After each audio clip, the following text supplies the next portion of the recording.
हाँ?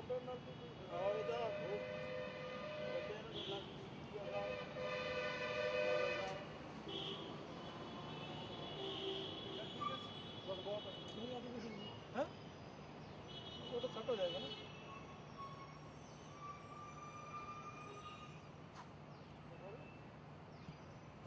बहुत अच्छा।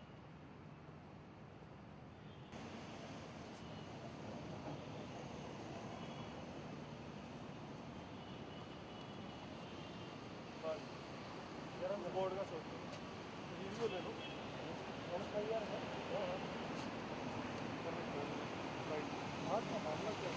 मामला ये था कि पटवारी ने एक जाली, उस फर्द के बेस पे एक जाली रजिस्ट्री हो गई थी मेरे मदर को मरा हुआ साबित करके, और उसके खिलाफ मैंने ये कंप्लेंट दी थी। तो अंडर सेक्शन 420, 465, 67, 68 मुकदमा दर्ज हुआ था। उसमें भी ये पटवारी दोषी पाया गया था।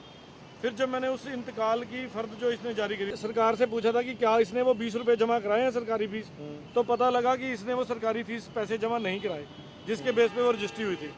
तो उसके बेस पे 409 के अंदर पर्चा दर्ज हुआ है।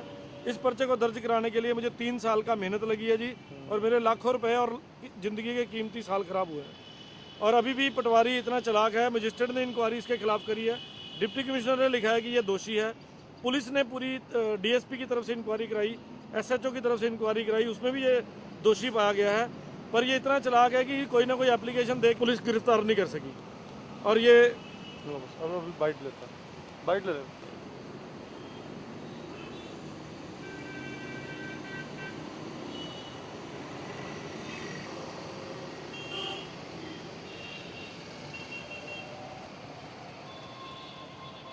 बोलो।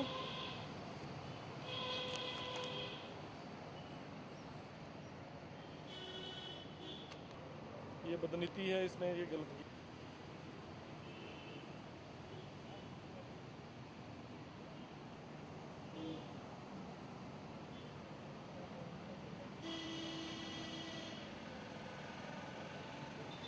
सर क्या नाम है आपका? मेरा नाम सुनील कुमार है जी। मैं अमृतसर से आया हूँ, और वहाँ पे एक पटवारी है राजेंद्र कुमार, उन्होंने मेरे साथ बहुत बड़ा गबन किया है। उन्होंने एक जाली फर्द जारी करी, उस फर्द के बेस पे उसमें एक एफिडेविट लिया जाली जी कि मेरे मदर मर चुके हैं, जबकि मेरे मदर आज भी जिंदा हैं। मदर की कंप्लेंट पे मुकदमा नंबर 304/10 दर्ज हुआ सिविल लाइन में अंडर सेक्शन 420, 467, 468, 471, 120B के तहत, जिसमें ये पटवारी गिरफ्तार हुए और इनको बाद में जमानत मिली। आज भी वो जेरे तफ्तीश है। उस फर्द के जरिए जिस पे ये रजिस्ट्री हुई थी, मैंने उस फर्द की सरकारी फीस जमा की है कि नहीं की, आरटीआई में एप्लीकेशन डाली, तो तहसीलदार ने मुझे रिपोर्ट दी कि वो फीस आज भी पटवारी के जुम्मे है। तो जब मैंने उसकी 1.5 साल लगा मुझे वो सारी इंक्वायरी कराते हुए, पता कराते हुए, फिर मैंने पुलिस को ये कंप्लेंट दी कि इस बंदे ने जो ये फर्द दी थी इसकी सरकारी फीस का गबन किया है, तो 409 का मुकदमा बनता है।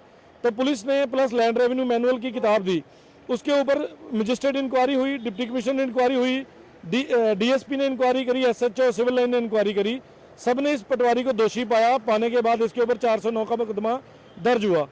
उस दर्ज मुकदमे के बाद 31 जनवरी वाले दिन और 1 जनवरी वाले दिन पुलिस ने इनके घर रेड भी मारी, पर ये वहां से भाग गया। आज ये पटवारी भागा हुआ है और पुलिस को गुमराह भी कर रहा है, झूठी कंप्लेंटें दे के, और मेरे को डरा भी रहा है। इस पटवारी के इस 20 रुपए के गबन को पकड़ने के लिए मुझे 3 साल से ज़्यादा समय लगा है।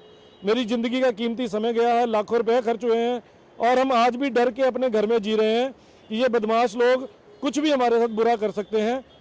मैं दुखी होकर अब चंडीगढ़ मजीठिया सर को और बादल सर को मिलने आया था, क्योंकि मंगलवार को इन्होंने टाइम दे रखा था यहाँ मिलने का। तो आज कुदरती ये नहीं है, कुछ इलेक्शनों में बिजी थे। तो मैं बहुत गुहार लगा रहा हूँ, सरकार को चिट्ठियाँ डाल रहा हूँ, टेलीग्राम डाल रहा हूँ, पर मुझे हक रसी नहीं हो रही। मुझे इन गंदे लोगों से बचाया जाए, मेरे परिवार को बचाया जाए, मेरा ज़िंदगी का जो कीमती समय आगे बढ़ने का है उसको आगे बढ़ाया जाए। फीस जो था वो चाहते हैं जिसमें आपको दिखा दिया, और शहर के बीच में उसकी आज की वैल्यू लगभग 3 करोड़ रुपये होगी।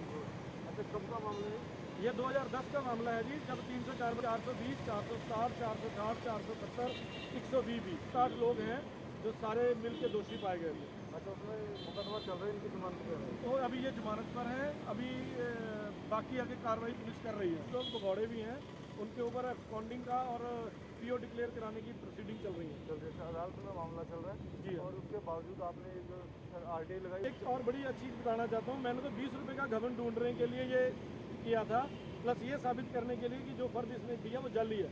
पर मेरी हैरानी की बात यह है कि इसने उस साल का आज से 2003 सन में जब इसने ये फर्द ये बनाई थी जाली, उस साल में 10,000 रुपया इसने मेरी चिट्ठी के बाद जमा कराया। इसने अपना जुर्म कबूल किया है। लैंड रेवेन्यू मैनुअल कहता है कि पटवारी अपने पास इकट्ठे किए हुए पैसे का कुछ भी शेयर अगले महीने की 10 तारीख से ज़्यादा नहीं रख सकता, सेक्शन 3.4.8 की धारा 1 के अंडर, और उसको ये पैसे सरकारी खजाने में जमा 20 रुपये से उठा और मेरी मदर के जाली दस्तावेज तैयार करके उसके ऊपर बना है, ताकि वो मेरा घर बेच दिया इन्होंने। जिस घर में मैं रह रहा हूँ उसका कब्जा हमारे पास है, उसको हम रोज़ खोलते हैं, रोज़ बंद करते हैं। अगर ये 20 रुपये जमा करवा देते साबित होता है इसका मतलब इसकी इंटेंशन गंदी थी। इसने अमानत में, सरकारी पैसे की अमानत में ख़यानत करी।